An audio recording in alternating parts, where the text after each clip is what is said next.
bem-vindo a mais um programa Ponto a Ponto. Hoje nós recebemos o senador Ângelo Coronel, que é o relator do importantíssimo projeto para regulamentar as fake news, para coibir as fake news no Brasil.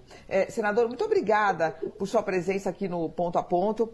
Antes da gente começar, eu queria que a gente escutasse o comentário enviado pelo cientista político Antônio Lavareda. Senador, vamos ouvi-lo e depois a gente faz a nossa entrevista. A popularidade do termo fake news começou a ganhar impulso nas eleições norte-americanas de 2016, quando muitas mensagens com conteúdos falsos acabaram sendo identificadas. Elas atacavam principalmente a então candidata democrata à presidência Hillary Clinton. Os órgãos de inteligência apuraram que apenas em uma operação durante a campanha lançada da Rússia alcançou mais de 100 milhões de eleitores. Ainda hoje não se tem certeza sobre o efeito exato que as fake news, turbinadas por robôs, tiveram nas eleições presidenciais daquele país. Mas elas podem ter sido decisivas em um processo eleitoral onde os resultados estaduais é que contam para compor a maioria no colégio eleitoral. Em alguns deles, como Michigan e Wisconsin, Trump ganhou por diferenças curtas, respectivamente de apenas 11 mil e de 23 mil votos. Somadas a outras pequenas diferenças que lhe favoreceram em vários estados, ele conseguiu ser vitorioso, mesmo perdendo a eleição no total dos votos nacionais. No Brasil, perto das eleições municipais, está em tramitação no Senado um projeto polêmico, conhecido como o PL das fake news. Várias entidades já expressaram preocupação com o suposto risco de limitações à liberdade de expressão e do direito à privacidade, destacando a necessidade de mais debate sobre o tema. A maioria delas ignorando que as plataformas, que naturalmente se posicionaram contra a regulação, já acessam extensamente a privacidade dos seus usuários. Qual a opinião da sociedade brasileira sobre as fake news? Para respondermos, trazemos dados de 3 pesquisas de opinião pública. Na primeira tela, aparece o percentual de cidadãos preocupados com a disseminação dos fake news em vários países. E o Brasil vem em primeiro lugar, com 84% da população preocupada com a propagação de notícias falsas. Nos Estados Unidos, o percentual chega a 67%, enquanto que na Holanda, um contingente menor, de apenas 32%, se mostraram preocupados. Já na segunda tela, nós vemos o percentual dos que concordam que é necessária uma lei no Brasil que obrigue as redes sociais a proteger a sociedade de notícias falsas e de desinformação. 9 em cada 10 brasileiros concordam que é importante uma legislação que busque combater as fake news. E apenas 8% dos que responderam à pesquisa discordam dessa necessidade. Nesse sentido, a maioria da população acredita ser necessária uma maior regulação do uso das mídias sociais para evitar a divulgação de notícias falsas. Na última tela, nós vemos o percentual de entrevistados que, em outra pesquisa, respondeu que ao decidir o seu voto na eleição, na última eleição, lembraram de ter levado em conta informações que viram nas redes sociais. Como se vê, 23% afirmam que para votar consideraram informações vistas no Facebook, seguido de 21% dos entrevistados que mencionaram o WhatsApp, 15% que referiram o YouTube, 11% o Instagram e 7% o Twitter. Uma parcela considerável, conforme se constata, afirmou ter levado em conta na decisão do voto informações obtidas através da rede. E muitos outros também foram influenciados e não se deram conta ou não lembram. E nós ficamos sem saber se as informações que lhes chegaram pelas redes eram confiáveis ou não.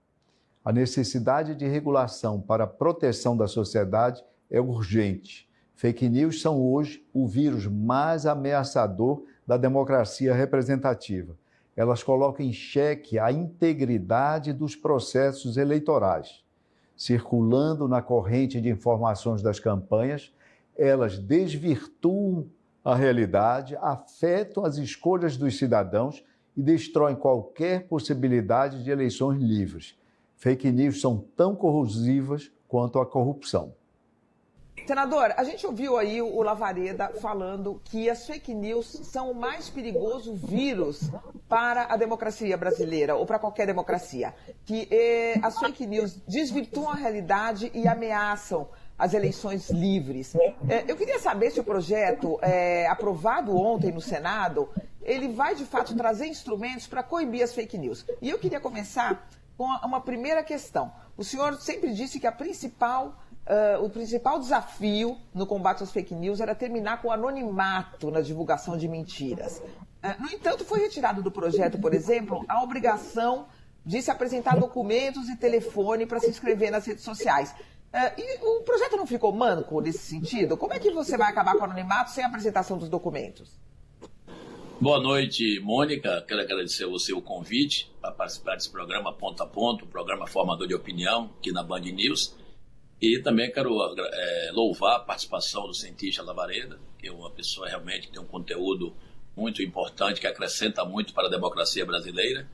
Olha, o projeto ele não ficou manco, porque quando eu retirei a exigência do documento para você abrir uma conta, mas eu criei outros mecanismos tecnológicos que poderemos chegar ao criminoso, vamos assim falar.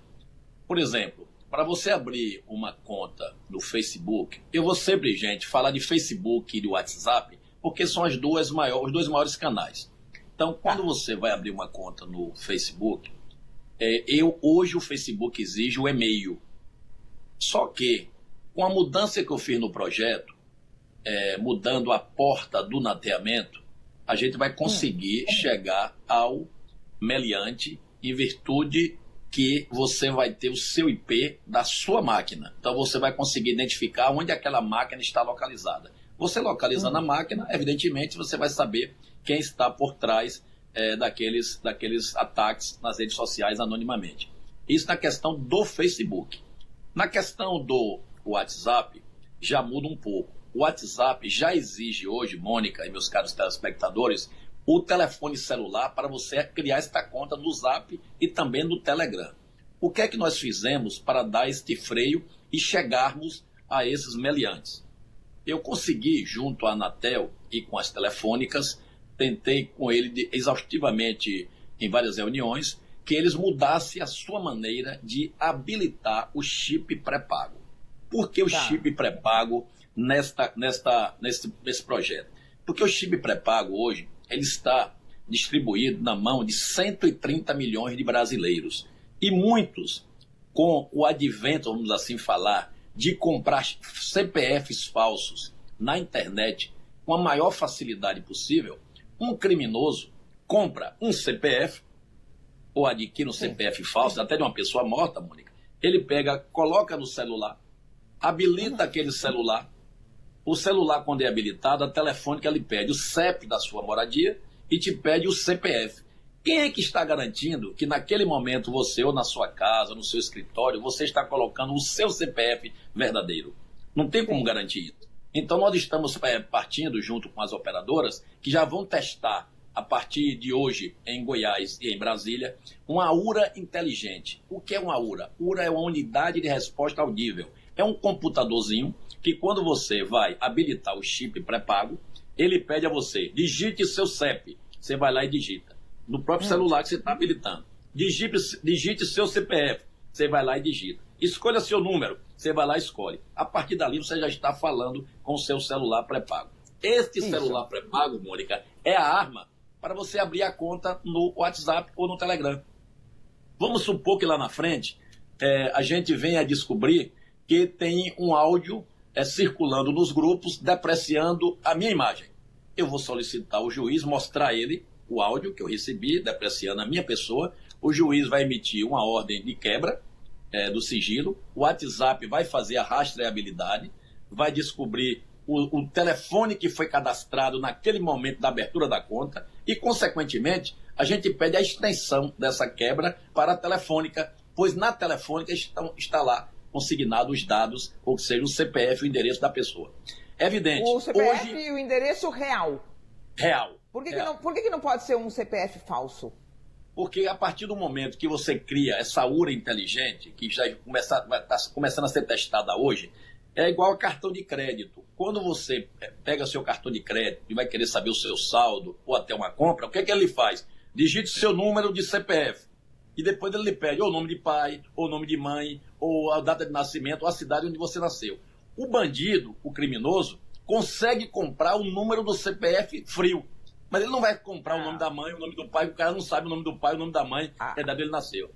Com isso, a gente consegue validar aquele CPF que está abrindo aquela conta no celular, que é a arma para você abrir a conta no WhatsApp e que é a arma para depreciar as pessoas. Então, com isso, eu consegui fechar tecnologicamente esse círculo vicioso até chegar a notícias falsas. Deixa eu queria só aprofundar um pouquinho aqui. Quer dizer, eu sou uma criminosa, eu vou comprar um CPF falso. Consigo esse CPF falso, com isso eu adquiro um chip. Coloco na máquina. Como é que chega a minha Anatel? Pelo telefone, é isso? Porque o telefone tem um CPF verdadeiro, é isso? Eu não entendi muito bem essa parte. Esse cruzamento das informações. Como é que é feito hoje? Vou dar uma explicaçãozinha mais rápida ainda e mais didática. Hoje, você para habilitar um chip pré-pago, que a grande massa do Brasil são chips pré-pagos, você compra o chipzinho numa farmácia ou banca de jornal. Qualquer lugar você compra esse chip. Não informa nada. Não informa nada. Você chega lá, paga, traz para cá. Você pega o seu celular e você pega, tá aqui o meu celular, eu pego, coloco o chip. E ele pega, entra uma URA, que é um computadorzinho. Repito, digite seu CEP. Aí você digitou o CEP onde você mora. Ele pede, digite seu CPF. Um CPF falso, CPF falso. Tudo dados falsos. Porque nesta URA inteligente, nesta URA da telefônica atual, eles não conseguiram até então colocar meios de validar se o que você está digitando é real ou não.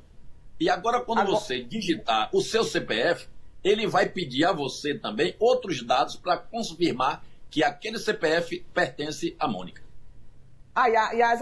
As telefônicas vão ter condição de fazer o cruzamento para ver se o CPF é verdadeiro, é isso? E quando você pega a base de dados da Receita Federal, que você digita o CPF ou o CNPJ, ali está validado se aquele CPF realmente está no banco de dados da Receita Federal. Ótimo, vai fazer um segundo cruzamento então, entendi. O segundo cruzamento.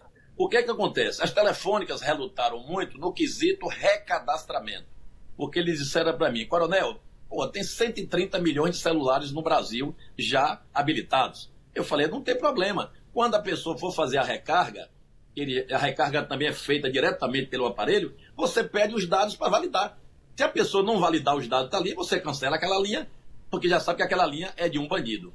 Então, com isso aí, nós conseguimos colocar isso também no projeto de lei. Certo. E aí o senhor ia Deu para entender a tecnologia da amarração? Sim, perfeitamente. Vai haver um recadastramento, então, em primeiro lugar. Os novos já saem com essa URA inteligente, coletando os dados com mais validação. E o recadastramento vai validar também se o seu CPF realmente pertence a você, se é um CPF de uma pessoa que é viva, ou se é um CPF que é a pessoa que já morreu. Na base de dados da Receita Federal tem tudo isso. É somente fazer esse cruzamento que chegaremos a isso. Com isso, eu acredito que a gente vai evitar que esse bandido malicioso abra uma conta no WhatsApp com esse telefone com chip habilitado com CPF falso. Aí você chegará tranquilamente ao criminoso. Esse, para mim, Mônica, é o pilar do projeto do combate às fake news. Se esse artigo ontem caísse, que pediram destaque, inclusive, se esse artigo caísse, eu confesso a você que não existia combate à fake news. São dois itens, para mim, do pilar, que eu lutei o tempo todo e conseguimos, que é a rastreabilidade e também a questão do chip telefônico para validar a pessoa. Vamos depois entrar na rastreabilidade. Eu queria só continuar nessa questão do anonimato. O senhor acha, em primeiro lugar, que na Câmara ele sobrevive, esse item, senador? Bom, existem correntes que acham que o anonimato, mesmo estando vetado pela Constituição Federal, que ele tem que ser flexibilizado. Eu acho que o anonimato já é flexível. Na questão de fonte jornalística, ninguém está mexendo nisso. Eu acho que é sagrado. porque vocês que são jornalistas têm que guardar o sigilo da fonte, isso é um anonimato. Mas você usar o anonimato para depreciar as pessoas, para injuriar as pessoas, isso aí é covardia. Isso aí não é questão de garantia do anonimato. Então a Câmara também, muitos parlamentares, são vítimas de fake news. Então eu não acredito que eles vão querer legislar contra si próprio, ou contra a grande massa da sociedade brasileira, que todos nós vimos pesquisas recentemente, e com certeza a pesquisa do nosso Lavareda ficou bem claro. A população brasileira quer uma ação de combate às fake news. Então a Câmara não vai se furtar isso, eu não tenho dúvidas. Agora, senador, nessa discussão sobre apresentar ou não documentos, porque isso quebraria a privacidade, não sei, não há um lado um pouco, talvez até ingênuo, porque aqui no Brasil, em qualquer lugar do mundo, você vai comprar uma passagem aérea, você, além de dar todos os seus dados, você ainda dá a senha do seu cartão de crédito, né? Isso para várias compras por internet, para aplicativos de entregas. Quer dizer, o que houve, por que houve tanta polêmica se a gente já entrega os nossos dados voluntariamente ou quase voluntariamente em todos os lugares? Por que houve tanta briga em torno dessa questão do documento? Mônica, existe aí uma série de entidades no Brasil que diz que representa os direitos na internet e acha que uma coleta massiva de dados, uma coleta excessiva de dados, que você vai ficar vulnerável. Eu concordo contigo. Eu acho que isso é mais uma utopia. Tudo que a gente hoje chega na rua, até numa farmácia, quando você vai comprar um remédio, o farmacêutico te pede até o teu CPF para você concorrer com a nota legal, para concorrer a prêmios. Isso em várias capitais do Brasil faz isso. Então, essas entidades fizeram um lobby muito pesado em cima dos parlamentares, tanto é que conseguiram ainda 32 votos, porque um dos pontos mais debatidos foi essa questão da identificação que eu solicitei no projeto e que eles fizeram com que a gente tirasse. Mas, mesmo assim, eu retirei a identidade física e consegui travar via tecnologia com o nateamento do IP. É importante, Mônica, acrescentar que esse nateamento do IP, para quem não vive no mundo da tecnologia, eu vou dar um exemplo assim clássico. Você, por exemplo, está no Senado, vamos supor que tenha 1000 máquinas, 1000 computadores. Se sair alguém de lá com uma mensagem falsa, uma mensagem depreciativa, eu não vou conseguir localizar aquela pessoa, porque é difícil em 1000 máquinas saber qual foi a máquina que originou aquela mensagem. Com a tecnologia agora do IPv6, que já era para estar instalada no Brasil há tempos, há 5 anos de atraso, hoje estamos ainda na IPv4, com a IPv6 nós vamos ter uma porta de IP para cada máquina. Então, ou seja, se você está de trás de uma máquina, você vai ser identificada. Isso aí chama-se o nateamento de IP. Com isso, a gente deixou de exigir o documento físico, mas vamos partir para a questão tecnológica, que eu acho também que a gente chega ao meliante. É evidente, meus caros telespectadores, minha querida Mônica, que para o bandido de alta periculosidade sempre vão inventar alguma coisa. Mas quando eles inventarem algo novo, o Congresso está aí de portas abertas para tentar fechar essas portas.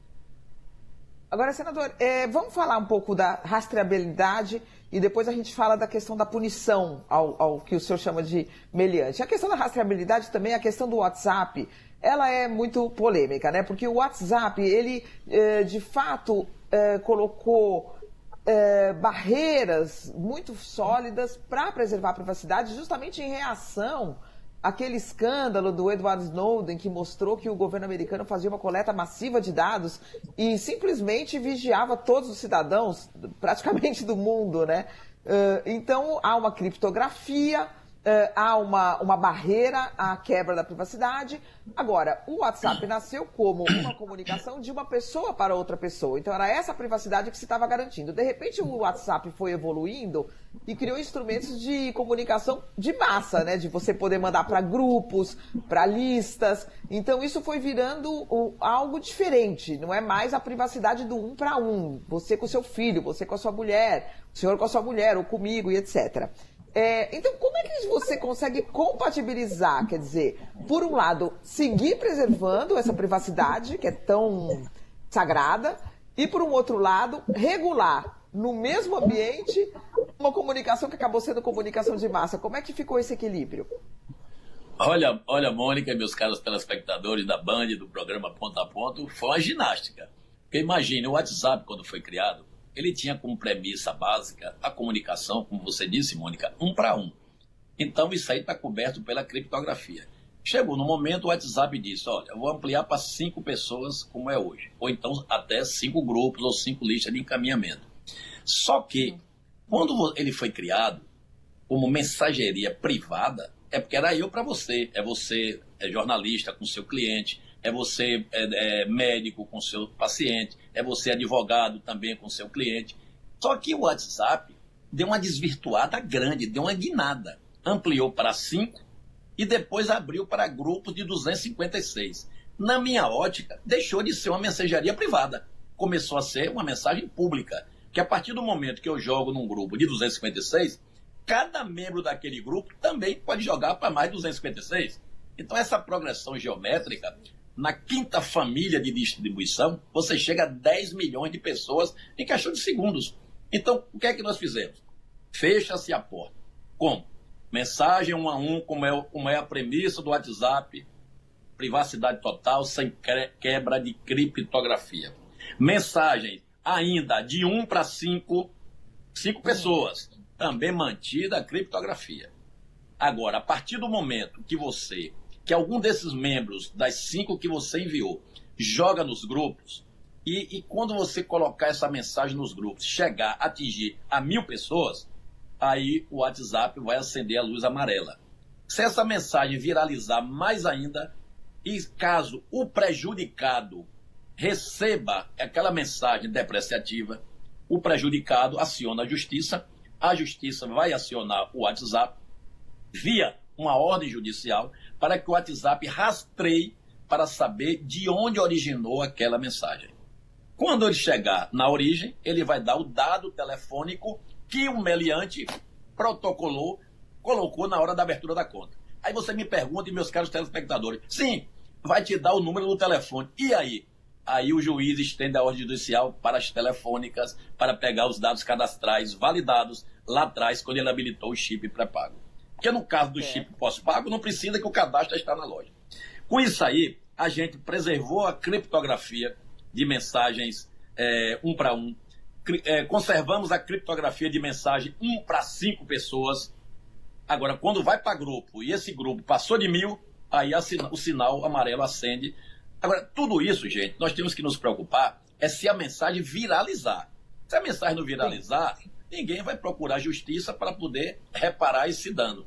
Então, é isso que eu vejo. Agora, se a mensagem viralizou, massificou, é diferente. Outra coisa, por que 15 dias? Porque já existem técnicas comprovadas que uma mensagem viraliza até o 5º dia.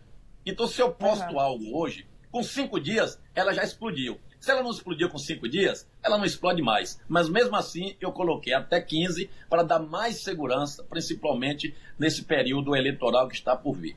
Aí vem a situação dos porquê 3 meses de armazenamento. Porque, na verdade, o Marco Civil da Internet exige a guarda de dados por 6 meses. Eu fui mais condescendente. Entendo. Inclusive, eu queria até que as entidades que criticaram a guarda de dados deveriam até me elogiar, porque eu cortei de 6 para 3. Mas, infelizmente, Mônica, é que tem pessoas que são craques em criticar. Mas na apresentação de críticas construtivas, são raras exceções nesse país. Agora, senador, a gente, muitas vezes, quer dizer, o problema dessas mensagens é que quem está recebendo, às vezes não sabe que está num contexto de disseminação de fake news, né? Você não sabe quem é o autor. E muitas vezes, isso foi demonstrado no Brexit, né? No famoso filme Privacidade Hackeada, quer dizer, que muitas vezes não se sabe sequer que aquela mensagem está circulando, né? Porque você não tem um atingido específico que vai à justiça reclamar, né? Por exemplo, inventaram na Inglaterra que a Turquia fazia parte da União Europeia e que os turcos invadiriam a Inglaterra. E isso circulou sem que ninguém nem soubesse, sem que, quer dizer, uma parte da população e as autoridades sequer soubessem. Quer dizer, e inibir esse tipo de coisa, quando não há um atingido específico que vai à justiça reclamar, como é que dá para inibir? Ou a gente vai, de fato, seguir vivendo um pouco nessa zona cinzenta? É difícil coibir tudo? Olha, o que é que acontece hoje? A minha vivência na CPMI durante esses 10 meses, eu cheguei a várias conclusões. Uma delas é o seguinte, que os grupos criminosos, ele montam um bunker, vamos considerar Brasília, ele monta escritórios em todos os estados do Brasil e também nas suas grandes cidades. Em cada núcleo desse tem uma pessoa que faz parte desta equipe. Então, quando eu gravo um áudio depreciativo ao meu alvo, eu pego um caminho do meu bunker principal para cada um desses representantes meus nos estados e nas cidades grandes. A partir daí, esses correspondentes começam a disseminar nos grupos locais. Então, o que é que vai acontecer? Quando a gente fizer o rastreamento, nós vamos chegar logo a esses bunkers correspondentes. Se por um acaso esse autor fez essa mensagem na Ucrânia, na China, onde for, quem recebeu é sócio dele. Ele vai se apertar e vai abrir o jogo quem foi que originou aquela mensagem. Por que isso, Mônica? Para evitar que a pessoa ache que habilitando um chip de um outro país, que ele vai ficar isento, vai ficar ileso de alguma sanção. Ele vai ser pego. E quando a gente for no bunker dele, o bunker vai abrir o jogo, isso é normal. Não vou dizer que chama delação premiada, mas pode ser uma delação tecnológica, não tenha dúvida disso. Certo. Então, agora, o encaminhamento que a pessoa encaminha sem querer, isso aí no decorrer da rastreabilidade vai ver que foi coisa inocente. O importante é chegar ao autor. E para chegar ao autor, nós temos que chegar ao primeiro encaminhador. Então são duas figuras que nós temos que atacar na rastreabilidade. Encaminhador, descendo, e o autor. Um dos dois aqui a gente pega. Não tem como não pegar. E aí você, com isso, você consegue aí imputar as penas que nós estamos prevendo na lei. Agora, senador, e falando um pouco isso, as penas. Porque, por exemplo, a questão da organização criminosa, ela caiu, não é isso? Você não vai mais ter a configuração de uma organização criminosa para quem está espalhando essas fake news. Quer dizer, qual que vai ser a penalização? Em primeiro lugar. Em segundo lugar, se de fato vier algo de fora do Brasil, a questão da jurisdição sempre foi complicada nessa questão das plataformas e das redes, porque elas são do mundo, né? Elas não estão em um único país. Quer dizer, como é que vai ser a responsabilização? Que penas que estão previstas? Por que caiu essa questão da organização criminosa? E como punir quem está fora daqui do Brasil? Olha, Mônica, meus caros amigos, não caiu. Eu retirei do projeto toda a parte penal. Eu retirei a modificação na lei das organizações criminosas, retirei a lei de lavagem de dinheiro, Código de Defesa do Consumidor e a lei contra a honra. Criei um projeto paralelo, que se não foi protocolado ontem, está sendo protocolado hoje, porque como trata-se de tipificações penais diversas e além de outras que eu estou criando, é melhor discutir num projeto autônomo do que misturar com fake news, porque terminava criando uma peça muito grande e iríamos ter dificuldades, talvez, em aprovar tanto a fake news e também as mudanças no Código Penal. Porque tem muito penalista que são muito detalhista, então eu preferi separar as peças. Mas as punibilidades estão inseridas nesse novo projeto que está sendo apresentado. Certo, mas esse agora você falou da pena do estrangeiro. Isso. Olha, uma associação criminosa com poderio financeiro grande, ele pode até driblar, ele pode querer montar esses bunkers em países, em outros países fronteiriços ou não. Mas aí, com a cooperação também das telefônicas, porque quando você vai para os Estados Unidos, Mônica, você sabe que seu celular entra em home. Então você sai do sinal de uma Vivo aqui, entra numa sinal, por exemplo, do AT&T, lá nos Estados Unidos. Então, com esse home internacional, você também consegue chegar à origem do seu celular, aqui no Brasil. Então, ninguém imagine que você se você cria um chip americano, que é o mais um, e você compartilha com o chip brasileiro, o seu grupo, a sua quadrilha está aqui. Então, o membro da sua quadrilha vai ser pego. E, consequentemente, a gente pode chegar também no meliante que está morando fora. Então, você tem várias nuances do projeto que dá para a gente fechar essas portas. O que não poderíamos deixar é como está, onde as pessoas utilizam-se deste falso anonimato para atacar a honra das pessoas, ferir as pessoas até, vamos dizer assim, mortalmente. Ontem mesmo, Mônica, ao acabar a votação do projeto, depois aí meu filho mais velho, 33 anos, me ligou louco, preocupado. Tinha centenas de mensagens dizendo que iam me matar. Esse senador tem que morrer, esse velho tem que morrer, mas eu até me acho novo com 62, mas até me atacaram de todo jeito, entendeu, ontem. Mas aonde? No Twitter? Twitter, Face, Instagram. Eu não estou nem mais acessando a minha rede, eu boto as pessoas para acessar, porque tem hora que a gente fica até injuriado. Como tem pessoas com essa índole maléfica, como tem pessoas que querem colocar o ódio como a sua bandeira de vida, querem destruir as pessoas. Quer dizer, isso não pode mais permitir no Brasil. E eu fico feliz quando eu vejo os grandes players mundiais, os grandes anunciantes, já cortar a publicidade dessas redes em retaliação a essas fake news. Então, certa a Coca-Cola. Olha, eu não bebo muita Coca-Cola, comecei a beber mais ontem, viu? Em homenagem à Coca-Cola. E retirou seus anúncios das plataformas, né? Que não coíbem o ódio.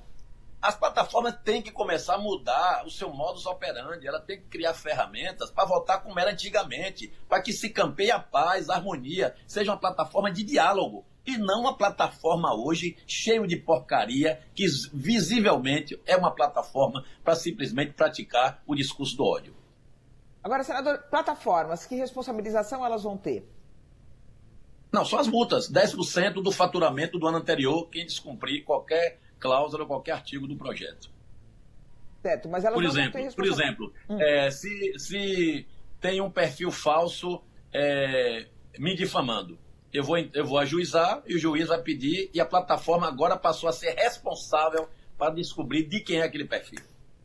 Já que a identidade foi vetada no meu projeto, não quiseram que eu colocasse, uma boa parte dos senadores, então agora a responsabilidade passou a ser da plataforma. Então ela vai ter muito cuidado agora quando for habilitar uma conta, uma conta alimentada por robôs.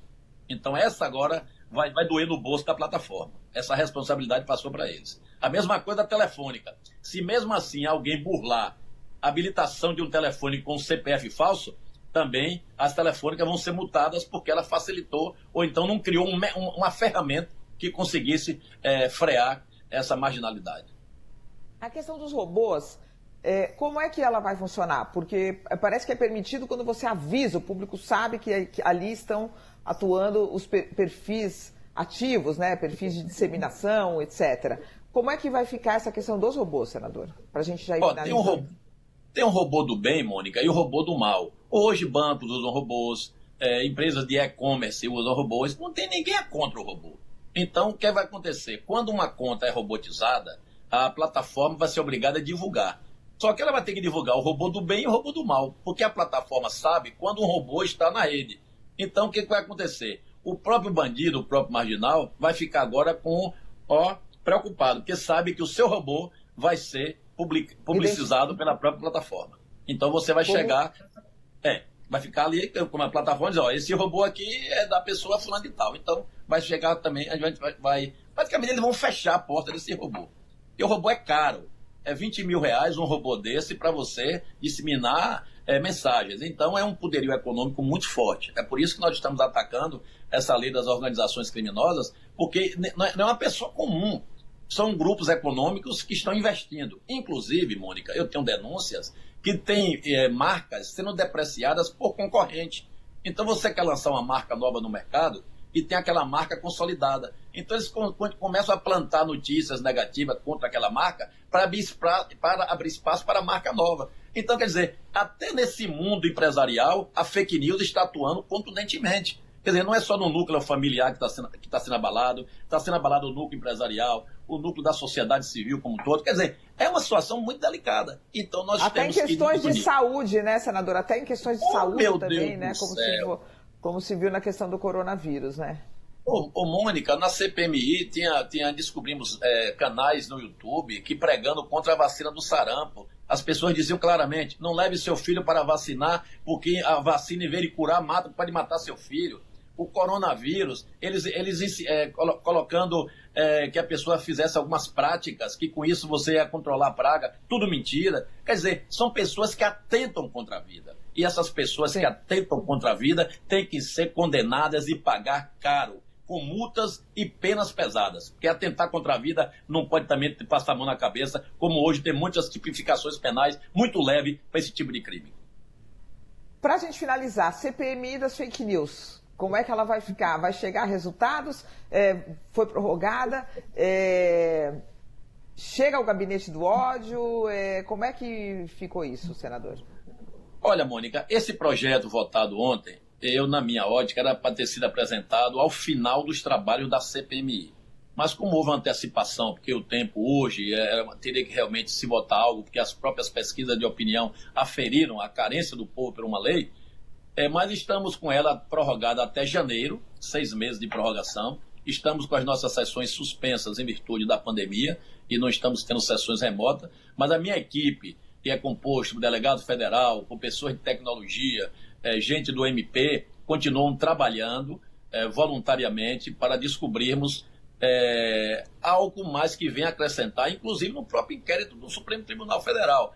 Já está previsto, pautado, a quebra de sigilo bancário, fiscal e telemático de 60 pessoas na reabertura dos trabalhos e temos mais 160 requerimentos de convocação e convites para serem deliberados. É evidente que a CPMI agora ela vai mudar talvez um pouco, porque com essa correlação de forças no Congresso, com a entrada do Bloco do Centrão na base do governo, eu ainda não consegui fazer a contabilização para ver se tem maioria para aprovar ou não. Mas o meu papel como magistrado é colocar os pedidos para serem apreciados pelos senadores e deputados. Se eles aprovarem, vamos louvar. Se não aprovarem, paciência, faz parte do jogo democrático.